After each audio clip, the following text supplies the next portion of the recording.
modest woman was humiliated on the grounds of a luxurious golf course, but they had no idea she was the wife of a ruthless billionaire ready to burn the world down for her. When the private jet landed on the green, the game was over, and the real fury had only just begun. The Florida sky blazed with scorching sunlight, the grass at Pinewood Golf Club gleaming like polished glass, waxed with money and prejudice. Emily Dawson stepped onto the course in a faded green polo shirt and plain khaki shorts. Her blonde hair was tied back neatly, no jewelry adorning her except for a pair of worn-out sneakers. Her eyes still shone brightly, but amidst the icy, scrutinizing stares, that beauty seemed suffocated. She didn't need to prove anything, nor did she want to. It was just a casual outing with Rachel Brooks, an old college friend, a simple, ordinary day. But at Pinewood, simplicity was a sin. As she passed through the clubhouse lobby, laughter erupted from the pro shop counter. Logan Carter, a shop employee with fake tan skin and a contemptuous smirk, threw a jab loud enough for the whole room to hear. "Hey, sweetheart, you lost? This is Pinewood, not a city park." Emily responded calmly, her voice steady and soft. "I'm with Rachel Brooks. I have a guest pass." Logan rolled his eyes and burst into laughter. "Oh, hunting for a sugar daddy, huh?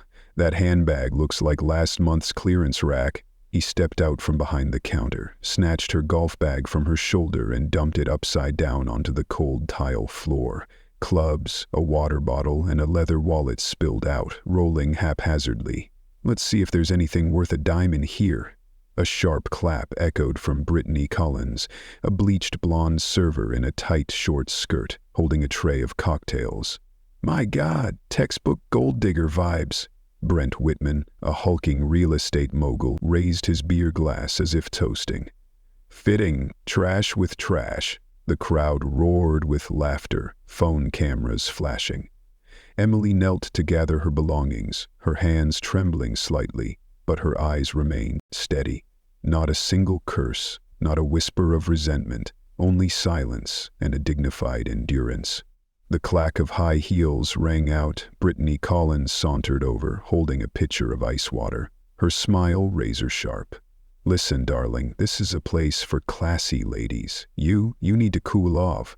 With that, she poured the entire pitcher over Emily's head. Ice-cold water streamed through her hair, soaking her collar and back. "Now that's proper trash," Derek Hudson bellowed, doubled over with laughter. Emily didn't react. She only gripped her bag strap tighter and stood tall. But Brent Whitman wasn't done. He approached from behind, yanked the club from her hand and shoved her hard. She stumbled forward, crashing onto the grass, her knees scraping raw, hands smeared with dirt. "Where'd scum like you crawl from? Get lost," he roared. Travis Morgan spun his camera around, shouting, "Great angle! This is TikTok gold!" The crowd cheered and whistled. Emily staggered to her feet, blood beginning to trickle from her temple. Brent smirked, raised a club, and thwack! A golf ball rocketed into her forehead with a sickening crack. The world spun. The smell of blood mingled with the scent of grass. Derek shouted, 2 points! Hit her again! Another ball whizzed through the air, slamming into her shoulder. A silent shatter echoed in her chest. Emily clutched her shoulder, struggling to stay upright. No screams, no tears. Logan Carter charged forward, his voice a venomous verdict. "Get out of here, you leech! You're dirtying our grass!" He grabbed her arm and dragged her forward. Rick chucked a water bottle at her feet, and Brittany kicked her golf bag into a drainage ditch. "You don't belong here," Brent spat, hawking a glob of spit onto her face. The crowd chanted, "Out! Out!" Cameras kept rolling. Phones kept recording. Social media was about to feast on this cold-blooded spectacle. Emily Dawson collapsed by the edge of the fairway, blood and water dripping onto her hands, her palms trembling faintly. But her eyes still burned. She pulled out her phone, dialed. "Alex, they attacked me." A pause. Then the voice of Alexander Alex Bennett, low, sharp, and dangerous. "I'm on my way. Don't move." The ground began to tremble. The early afternoon sun filtered through the palm trees lining Pinewood Golf Club, casting beams across the gleaming stone floor of the lobby. Everything seemed serene, another ordinary day for the elite, with crisp laughter and cocktails swaying in hand. But that tranquility lasted exactly 3 minutes longer. The glass sliding doors parted and Alexander Alex Bennett stepped inside. No assistants, no bodyguards, just a sharply tailored charcoal suit, a tightly knotted tie, and eyes as cold as honed steel. His presence slowed the air, freezing every breath in the lobby. Logan Carter, stationed behind the pro shop counter, looked up just in time to meet his gaze. In that split second, his face crumpled, as if he sensed the storm approaching but had no time to take cover. Alex said nothing. He paused, his eyes sweeping from Logan to the carpet where Emily Dawson had been dragged out less than an hour ago. Faint bloodstains still marred the pale stone floor. With a deliberate motion, Alex removed his sunglasses, folded them, and slipped them into his inner jacket pocket. "Logan Carter," he said, his voice even, like a blade forged to precision. "That's your name, correct?" Logan swallowed hard. "Yes, Mr. Bennett." "Good. Then I won't need to ask further to confirm." He took a single step forward, each word weighted like a verdict. "You're the one who tore the golf bag from my wife's shoulder, who kicked her wallet across the floor, who dragged her out while she was bleeding." Logan stammered. I didn't know she was your wife. She didn't dress like—" "Stop," Alex cut him off, eyes unblinking. "Your next sentence should be an apology, but frankly it no longer matters." He turned his head slightly. "Tyler Green," he called into the comms device on his wrist. A prompt response crackled back. "I'm ready, sir." "Proceed with the procedure. Terminate Logan Carter immediately. Lock his internal file. Update the blacklist. Issue an alert to all golf courses under the Pierce Leisure Group. He's barred from setting foot on any property I own." Logan's face drained of color, his hands gripping the counter, trembling. "Mr. Bennett, please, I need this job. I have a family." "You should have thought of them before dragging a bloodied woman out the door and tossing her golf bag into a ditch." Alex locked eyes with Logan, his voice lowering, deliberate as a courtroom sentence. "You're not being fired for failing to recognize my wife. You're being fired for cruelty, for judging others based on their appearance, for thinking a woman in an old shirt and worn shoes is trash." A silence fell, sharp as cracking ice. The entire pro shop area stood still. A few onlookers lingered at a distance, none daring to speak. Tyler Green entered from a side door carrying a personnel file. He quietly placed it before Logan, instructing him to sign the termination notice and surrender any club property. Logan signed, his hand shaking so badly the signature scrawled like a child's first attempt. He glanced around, as if hoping someone would intervene. No one moved. Alex spoke again, this time addressing not Logan but every staff member watching. "This is the first example. Anyone who tolerates humiliation, violence, or classism at Pinewood, guest or employee, will face the same fate. This isn't a warning, this is policy." He turned and strode out of the lobby.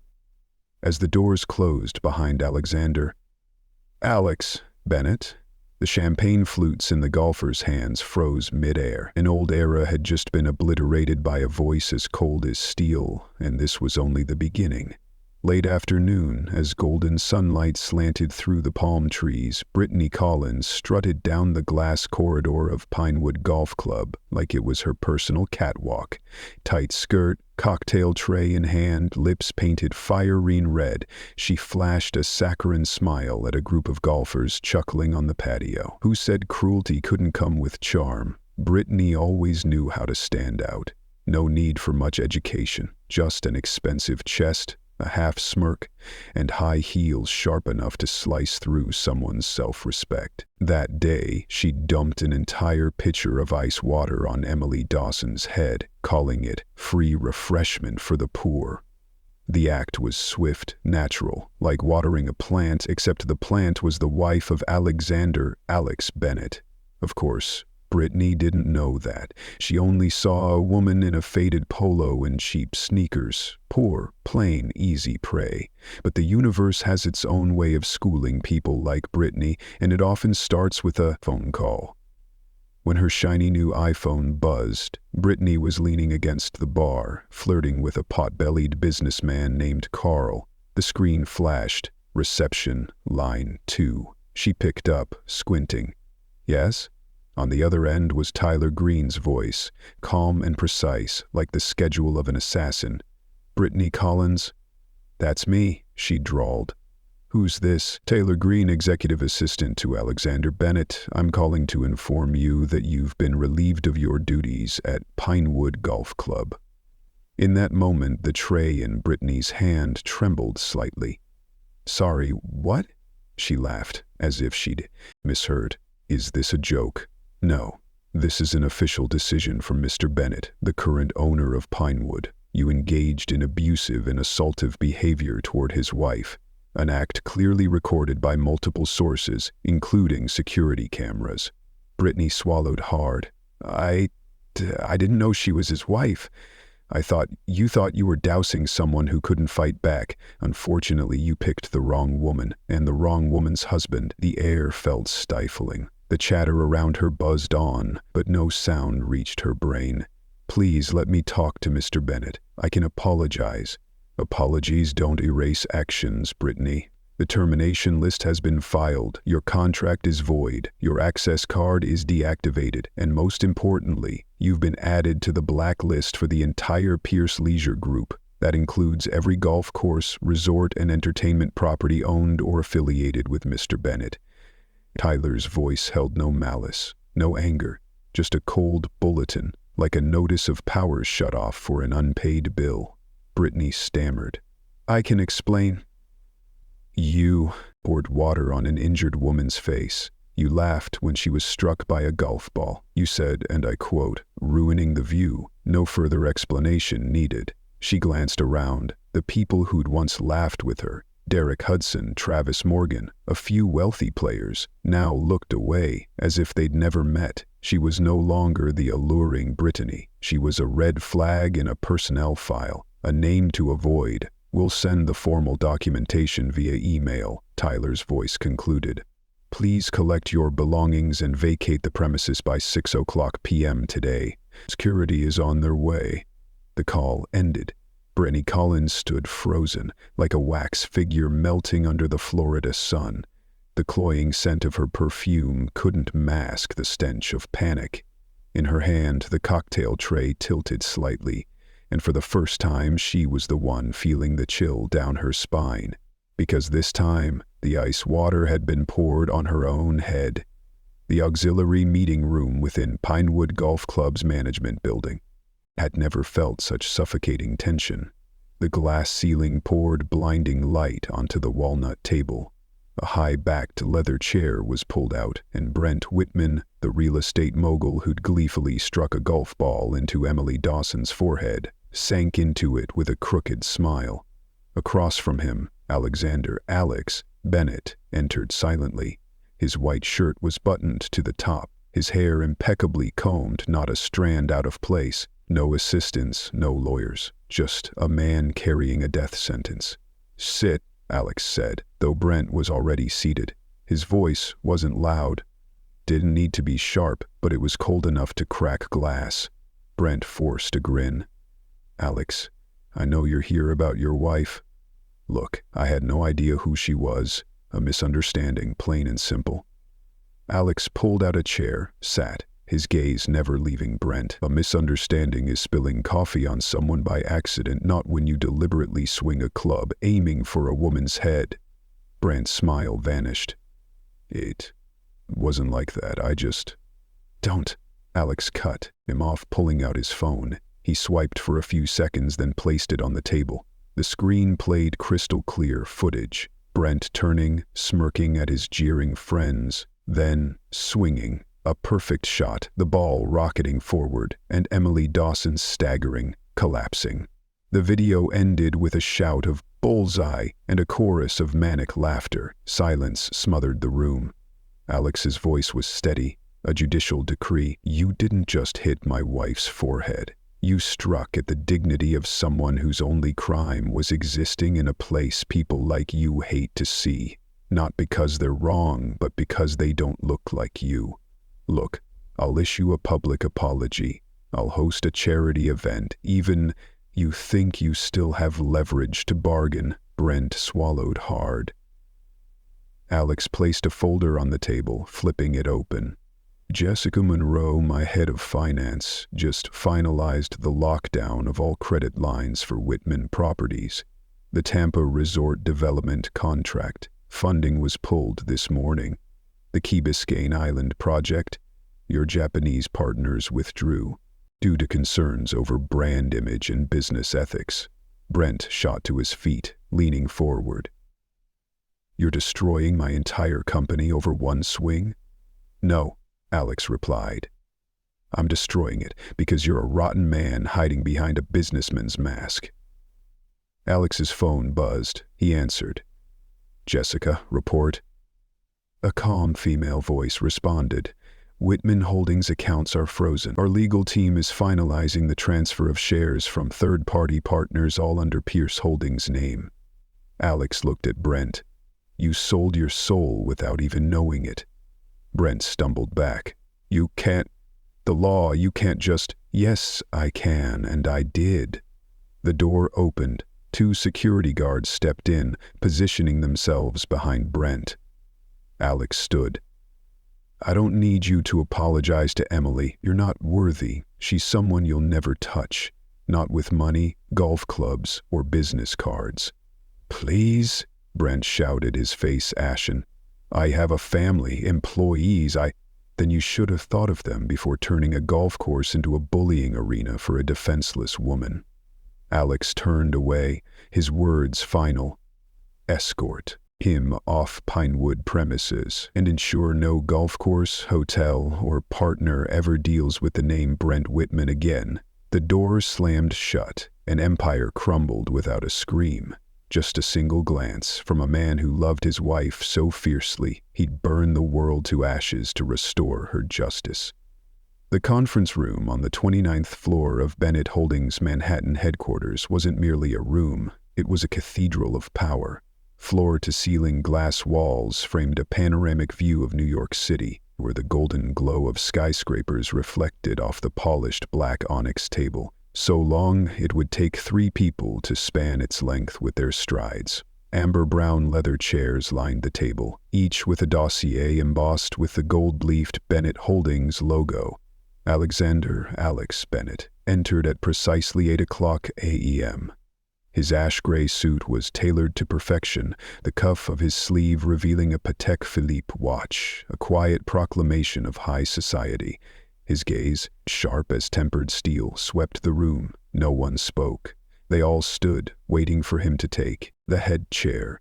To his left sat Jessica Monroe, Chief Financial Officer, a woman whose eyes never strayed from ledgers and bank records. To his right was Tyler Green, Senior Operations Assistant, who had orchestrated the Pinewood purge with the ease of scheduling a brunch.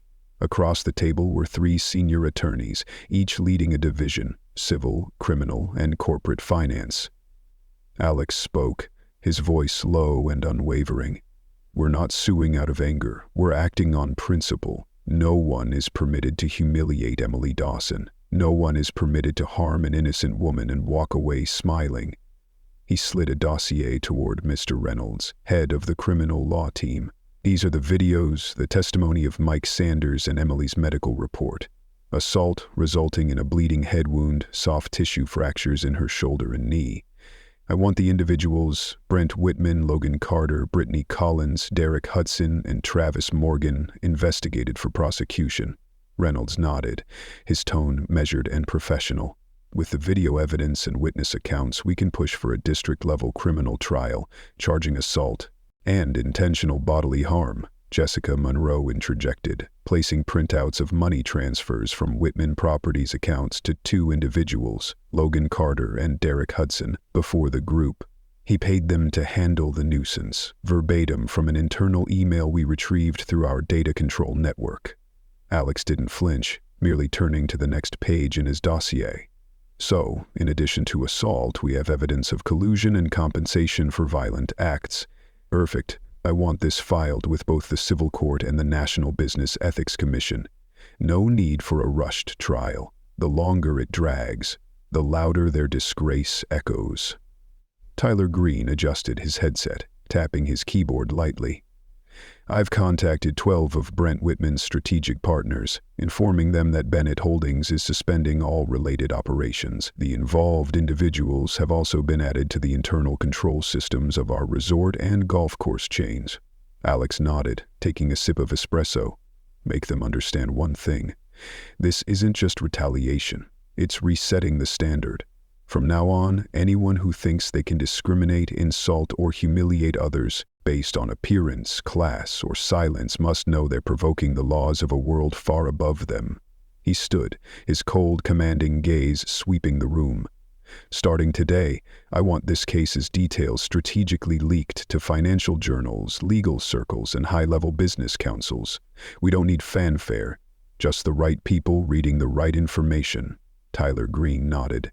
In the mainstream press, Alex gave a faint smile. Let them keep guessing what just happened. Our silence is the most expensive sound they'll hear.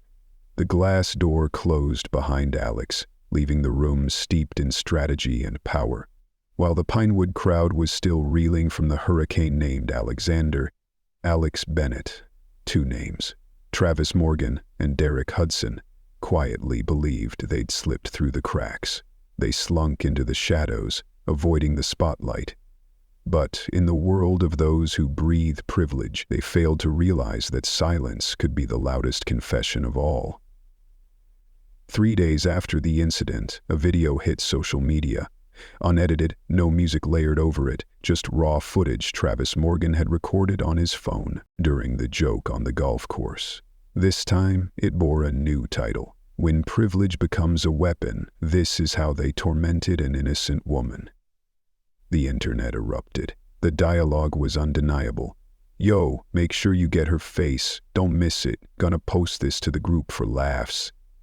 Derek Hudson's voice, sharp and gleeful like a hammer striking steel. You see her shaking? Serves her right. Let her learn what happens when you step onto the rich folks' turf. Travis Morgan's smug tone pouring gasoline on the fire. And then the image of Emily Dawson, bloodied, clutching her head, yet holding an unshaken composure, a sight that left viewers both enraged and awestruck. That noon, in the communications office of Bennett Holdings, Tyler Green made a single call. He personally sent the clip to 3 entities, the National Golf Federation, the Corporate Human Rights Association, and the editorial desk of Liberty Weekly, a publication notorious for hunting scandals among the elite. The counterstrike began there. By that afternoon, Derek Hudson received a call from the real estate agency he worked for. We can't retain someone accused of publicly humiliating a woman. You're suspended indefinitely.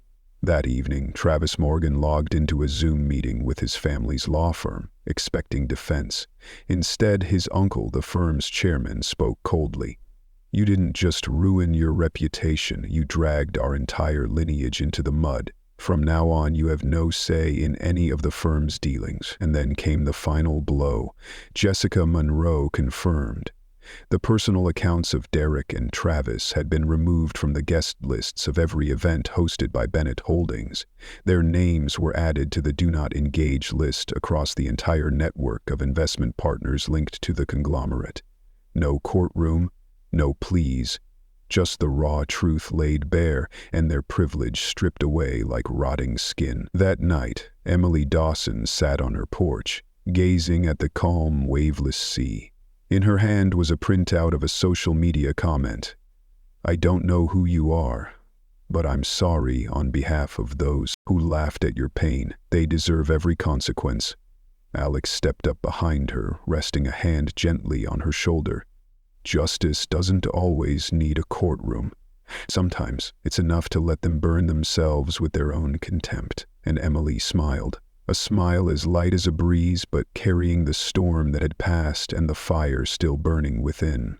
the 37th floor of Bennett Holdings headquarters, where deals worth hundreds of millions were sealed in hours, today felt like a lake on the verge of bursting its banks. Cold light poured onto the long conference table where Alexander Alex Bennett stood, tablet in hand, his face unrelenting. "Jessica Monroe, I'm giving you one final chance to tell the truth," he said, each word slicing through the air like a blade. "Who authorized the transfer of $3.5 million from Pinewood Golf Club's discretionary fund to a subsidiary account of Whitman Holdings 3 days before the incident with Emily Dawson?" Jessica Monroe, once dubbed the silver hand behind Bennett Holdings' lightning-fast financial maneuvers, sat frozen.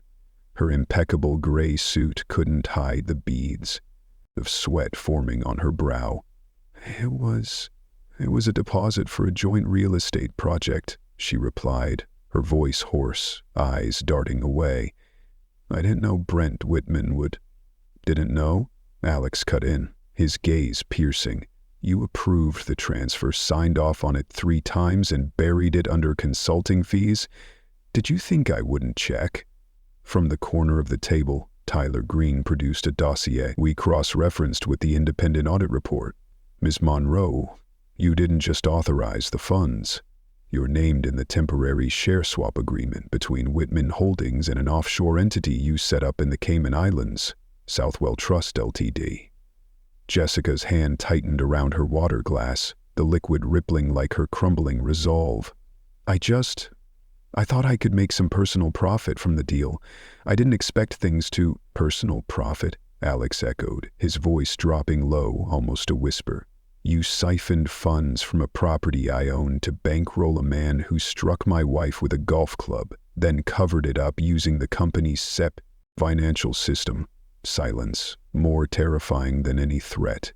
"Tyler, initiate internal proceedings. Freeze all personal and corporate accounts under Jessica Monroe's name. Forward the dossier to the SEC and the Department of Justice. I want this investigated at the federal level." "Understood, sir." Tyler nodded, pulling out his phone. Jessica shot to her feet, eyes blazing but voice trembling. "Alex, I've worked for you for 11 years. I saved this company from a billion-dollar lawsuit. And you used those 11 years to learn how to betray me?" Alex asked, cold as stone. "Emily once told me there are people not worth turning your back to protect. Now I understand." When Jessica Monroe left the building that afternoon, the elevator seemed to move slower than usual. Though she stepped out in her elegant suit, her stride couldn't mask the truth. She had been severed entirely from the ecosystem of power she once manipulated, and in Alexander Alex Bennett's world, no one survived betraying his wife. Crystal chandeliers sparkled like an artificial starry sky. In the newly renovated Grand Hall of Pinewood Golf Club, now rebranded as the Bennett Estate, with a gleaming gold-etched logo subtly commanding the center stage, Emily Dawson stepped forward, captivating a sea of stunned gazes. Her ivory satin gown hugged her elegant frame, her blonde hair softly pinned to reveal a face of serene strength. Gone was any trace of the woman once humiliated on this very ground. Emily now stood as a symbol of reborn pride, not through superficial trappings but through proven resilience. Beside her, Alexander Alex Bennett, in a flawlessly tailored black tuxedo, kept his eyes fixed on his wife. The man who'd made the financial world tremble needed no words. His presence was a proclamation. To touch Emily was to touch an empire. The gala was more than a launch event for the revamped club. It was a silent yet unmistakable indictment to the elite. The old class games were over. Every glance followed them. Every toast carried a hint of caution. For everyone knew that names like Brent Whitman, Logan Carter, Brittany Collins, Derek Hudson, and Travis Morgan had vanished entirely from membership rolls, contracts, and invitations. From the main stage, Tyler Green introduced the new management team, emphasizing core values, integrity, respect, and community responsibility. Mike Sanders, the honest groundskeeper of old, was now named Golf Operations Director, personally declared by Alex as the emblem of a new era, quiet but steadfast. In a private corner, Rachel Brooks raised a glass to Emily, tears shimmering in her eyes. "You walked through hell and emerged a queen," Emily smiled. "I don't need a throne, just a world where no one else endures what I did." As the jazz band shifted to a new melody, Alex gently extended his hand, inviting Emily to the dance floor. The room fell silent for a moment, then erupted in applause. They weren't just dancing, they were laying the cornerstone of a new social standard, where kindness was exalted and power bowed to justice. The gala closed with a brief announcement that left the media reeling. The Bennett Foundation for Dignity will be officially established, funding scholarships, protecting victims of honor-based violence, and combating class discrimination. Pinewood was once a symbol of exclusion. From now on, it will stand for equity. The entire hall rose to its feet. No one dared speak, but all understood. Emily Dawson, the woman once deemed out of place, had just rewritten the rules of the game. The soft morning sunlight spilled over the tranquil garden behind Alexander Alex Bennett's villa. On a wicker chair by the porch, Emily Dawson sat cross-legged, cradling a steaming cup of tea, quietly watching the hydrangeas sway in the breeze. Everything was so peaceful now that no one could imagine just weeks ago she'd been shoved to the ground on a golf course, not just by a physical blow, but by scornful glares, cruel words, and cold indifference. That past, however, had faded into the distance. From inside the house, Alex emerged, draping a light shawl over her shoulders. He said nothing, simply sat beside her, taking her hand and giving it a gentle squeeze. "Are you okay?" he asked, his voice soft as a breath. Emily smiled, a smile no longer forced, but one of ease, cleansed by every storm she'd weathered. "I'm okay. Because of you." It wasn't the retribution or the wealth. It was Alex's unwavering resolve, his quiet protection, that gave her the strength to hold her head high, not to seek revenge, but to be herself, fully and loved. A gentle breeze passed through. In the distance, Mike Sanders led a group of young staff on a tour of the newly transformed grounds, once a symbol of class and prejudice, now a space of opportunity and fairness. Rachel Brooks arrived with a basket of fruit. She hugged Emily tightly. "You didn't just win, you made them confront themselves." As dusk fell, the couple strolled hand in hand through the garden, pausing now and then to look at each other and smile. No words needed. In the glow of the sunset, Emily whispered, "Some wounds feel like they'll never heal. But you made me believe in the most beautiful things." Alex wrapped his arms around her, ever so gently. "And you made me believe that love is the only thing strong enough to heal everything." No grand declarations of victory were needed, just being together. That was the gentlest, most beautiful ending of all. The story of Emily Dawson and Alexander Alex Bennett is proof that silence is not weakness, it's the fuse to a spectacular uprising. Thank you for watching Millionaire and Heart Stories. See you again on our next emotional journey.